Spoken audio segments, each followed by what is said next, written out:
At nagbabalik po ang Doctors on TV. Mga kasambahay, ang pinag-uusapan natin this morning, breastfeeding pa rin. Siyempre, kasama pa rin natin ang napakaganda at napakahusay na pediatrician na si Dr. Cornelio-Bernardo. Dr., we've talked about breastfeeding. Ang dami natin na pag-usapan. Meron bang mga dahilan kung bakit hindi dapat mag-breastfeed ang isang nanay?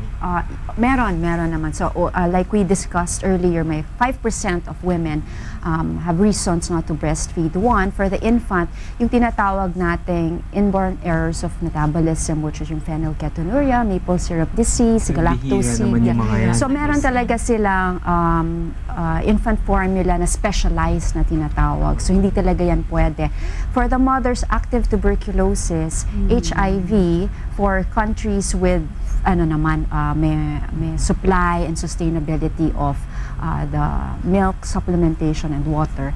Tapos yung hepatitis B and C, yan, inaano rin natin yan. Chickenpox na may lesion sa breast. So, inihiwalay din natin for a while. Mahawa yung bata sa mga infection. But for active, just like tuberculosis, after 2 weeks na pwede na ulit bumalik, or separated, pwede nila ibigay, mag-express sila ng breast milk nila, tapos ibigay yon. So, ang supplementation, hindi naman siya automatic formula. So, when we say supplementation, kung hindi pwede mag-direct breastfeed yung mother, we give them a choice. Express breast milk, they still pump and or express their milk and give their milk. We have the donor's milk, pasteurized milk from the milk bank, and then last formula.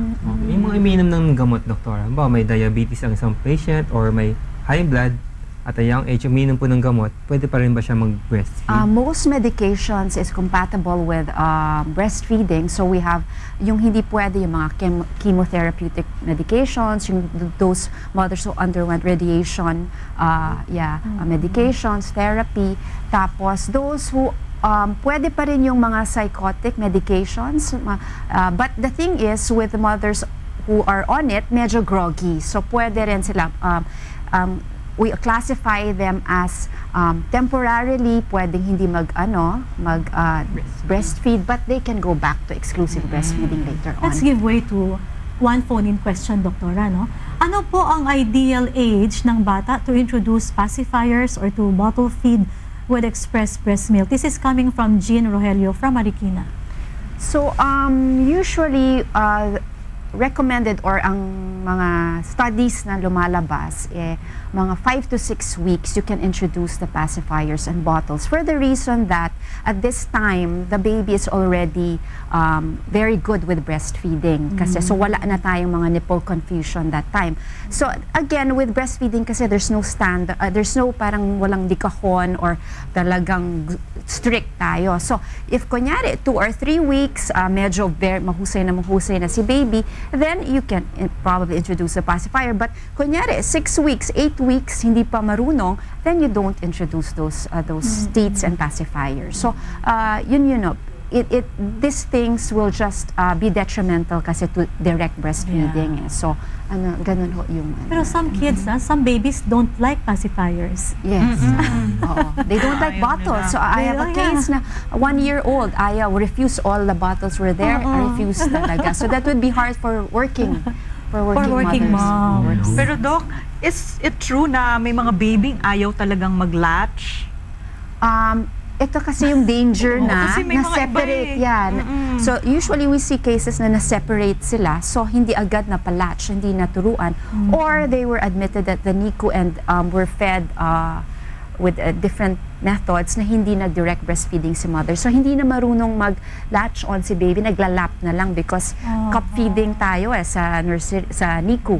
So naglalap na lang sila. So they don't know how to open their mouths already. So we really want and we advocate that we do the latching on within 30 minutes of birth. Maaga talaga. Kailangan matutunan talaga niya before any other method, kasi kawawa naman. I'm not so familiar with expressed milk. How do you collect it and how do you store it, Manatara? So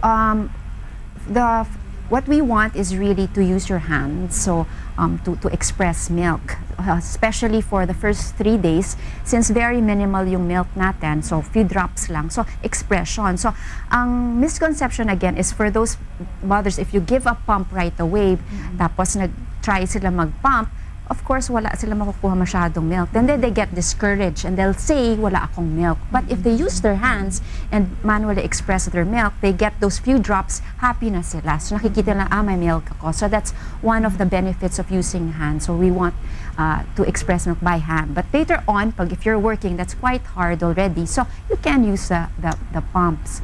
I think pinaka-importante dito is education sa moms. So dapat siguro lahat ng mga OB should explain it the way you explain it. Kasi otherwise, tama, may mga misconception na, ay, konti lang eh. Yun pala, ang kailangan mo is only 1 teaspoon. For the first 3 days. Tsaka yung mga pump, kasi diba ang daming nag-advertise ng mga pumps, the pump is never as effective as the baby.